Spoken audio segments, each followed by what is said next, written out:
আসসালামু আলাইকুম। অন্তর্বর্তীকালীন সরকার গঠিত হওয়ার পর থেকে আমাদের সেনাপ্রধান যিনি রয়েছেন, জেনারেল ওয়াকারুজ্জামান, এই প্রথম হয়তোবা তিনি দেশ এবং জাতির উদ্দেশ্যে সেনাপ্রধানের যেরকম ভাষণ হয়ে থাকে বা সেনাপ্রধান হিসেবে যেরকম বক্তব্য দিতে হয়, সেরকম একটি বক্তব্য আমরা শুনলাম। এবং সেখানে তিনি বিশেষত বেশ কিছু পয়েন্ট উল্লেখ করেছেন এবং বিশেষ কিছু অংশে সতর্ক বার্তাও কিন্তু দিয়েছেন। প্রকৃতপক্ষে সতর্ক বার্তাগুলো বিভিন্ন দিক থেকে বিভিন্ন রাজনৈতিক দলের উদ্দেশ্যে দেয়া।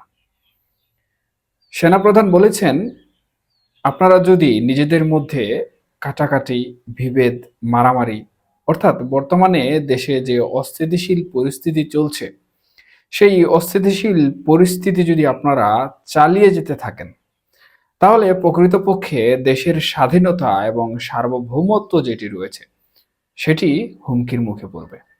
প্রকৃতপক্ষে এই বিষয়টি দ্বারা সেনা প্রধান কি বুঝাতে চাইলেন?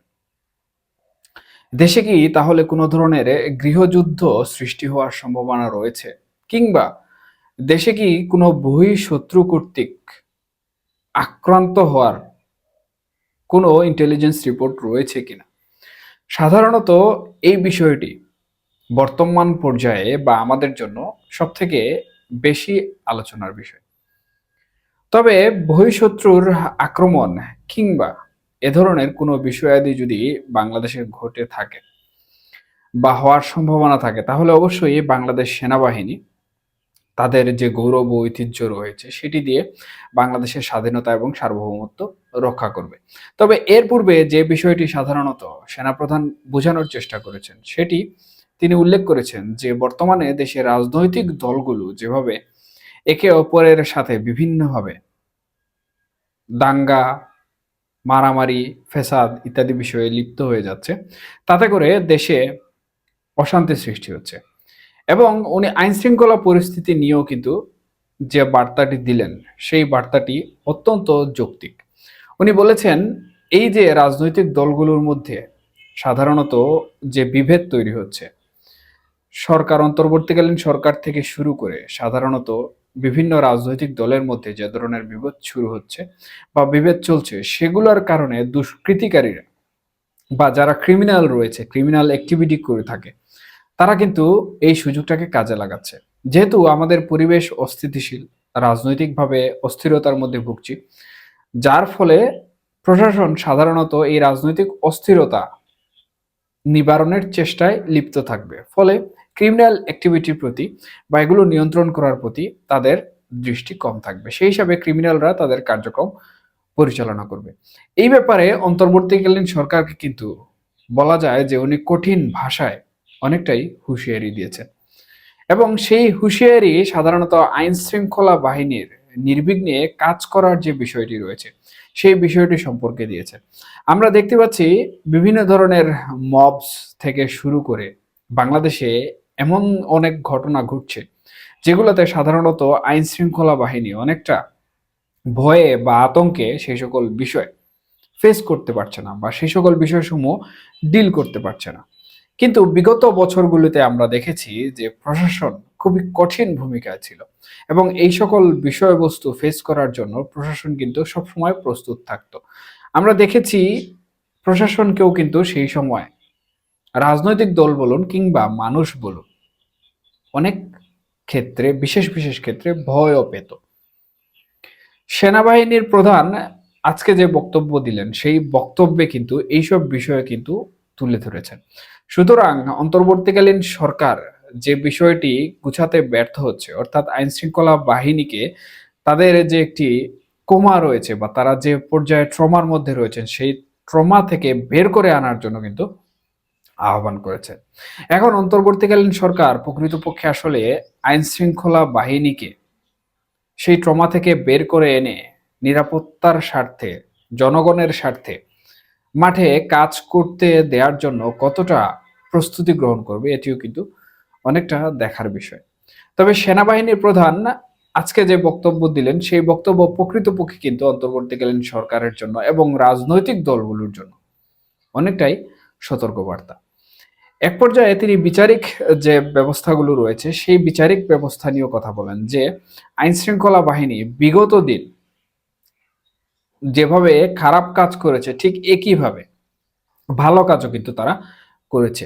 সেখানে হোক সেনাবাহিনী, হোক বিজিবি, হোক অর্থাৎ আমাদের দেশের নিরাপত্তা রক্ষার স্বার্থে যে সকল বাহিনী সমূহ কাজ করেন তাদের প্রত্যেকের কথা কিন্তু সেনাপ্রধান উল্লেখ করেছেন এবং স্পষ্টভাবে বলেছেন তারা বিগত দিন কিন্তু খারাপ কাজ করলেও তারা প্রকৃতপক্ষে দেশের জন্য কাজ করেছে এবং দেশের ভালোর জন্য কিন্তু অনেক ভালো কাজ করেছে। সেই হিসাবে তাদেরকে ভয় ভীতি থেকে বের করে এনে বর্তমানে কাজের সুযোগ করে দিতে হবে এবং যারা সাধারণত বিচারিক প্রক্রিয়ার কথা বা ভয়ভীতি এবং মবসদের দ্বারা আক্রান্ত তাদেরকে নিরাপত্তা দিয়ে স্বাভাবিক জীবনে ফিরিয়ে আনতে হবে যাতে নিরাপত্তা বিঘ্নিত না হয় এবং বিচারিক প্রক্রিয়ায় যাদের শাস্তি দেওয়া প্রয়োজন সেটিও অন্তর্বর্তীকালীন সরকার যেন খুবই স্বাভাবিকভাবে এবং খুবই পোলাইটলি করে থাকে। তবে এখানে একটি জিনিস লক্ষ্য করবেন, সাধারণত সেনাপ্রধান কিন্তু অন্তর্বর্তীকালীন সরকারের প্রধান উপদেষ্টা বিষয়টি কোনোভাবেই উল্লেখ করেননি এবং দ্বিতীয়ত আরেকটি বিষয় রয়েছে, আমি মাত্র বললাম যে আইন শৃঙ্খলা বাহিনী বিগত দিন বিভিন্ন খারাপ কাজ করেছে, এখানে কিন্তু সেনাপ্রধান প্রকৃতপক্ষে কোনোভাবে আওয়ামী লীগের নামটি কিন্তু উচ্চারণ করেননি। উনি সাধারণত নিরপেক্ষ অবস্থায় বর্তমানে রয়েছেন এবং বিগত দিনগুলোতে আইন শৃঙ্খলা বাহিনীর উপর যা ঘটেছে, বর্তমানে আইন শৃঙ্খলা বাহিনীর সাথে যা ঘটছে তা নিয়ে কিন্তু অন্তর্বর্তীকালীন সরকারের উপর খুবই চড়াও হয়েছে এবং অন্তর্বর্তীকালীন সরকারকে এই ইঙ্গিতই দিলেন যে আপনারা প্রকৃতপক্ষে যদি এই কাজগুলো সঠিকভাবে করতে না পারেন এবং দ্রুত সময়ের ভিতরে যদি আপনারা নির্বাচন না দেন তাহলে হয়তোবা দেশ আরো ঝুঁকির মধ্যে চলে যাবে। এছাড়াও বৈষম্য বিরোধী ছাত্র আন্দোলন সহ বিভিন্ন রাজনৈতিক দল যে সকল কর্মকাণ্ড কর্মসূচি পালন করছে এবং তাদের নিজেদের মধ্যকার যে সংঘর্ষ সমূহ সংঘটিত হচ্ছে এর প্রভাবে কিন্তু সেনাবাহিনী হয়তোবা কঠোর থেকে কঠোরতম যে রাস্তা রয়েছে সেই রাস্তা অবলম্বন করার জন্য যেন প্রস্তুত না হয়, এই বিষয়টিও কিন্তু অনেকটা ইঙ্গিত পাওয়া যাচ্ছে, যা বোঝা যাচ্ছে। সুতরাং এখানে স্পষ্টভাবে আমরা বলতে পারি যে সেনাপ্রধান কিছুটা হলেও বর্তমানে আমাদের দেশের যে পরিস্থিতি রয়েছে সেই পরিস্থিতির জন্য উনি চাচ্ছেন না অন্যরকম কোনো কিছু ঘটুক অথবা তিনি নিজে ক্ষমতা হাতে তুলে নেন কিংবা বহিঃশত্রু দ্বারা বাংলাদেশের স্বাধীনতা বা সার্বভৌমত্ব হুমকির সম্মুখীন হোক।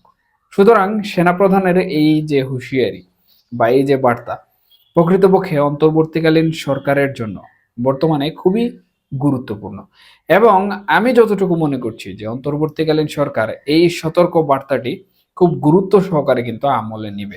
এছাড়াও যে সকল রাজনৈতিক দলসমূহ বর্তমানে মাঠে বিস্তার করছেন তারাও কিন্তু এই বিষয়টি কিন্তু গুরুত্ব সহকারে আমলে নিতে বাধ্য হবেন, অন্যথায় পরিস্থিতি অন্যদিকে চলে যাওয়ার সম্ভাবনা সব থেকে বেশি।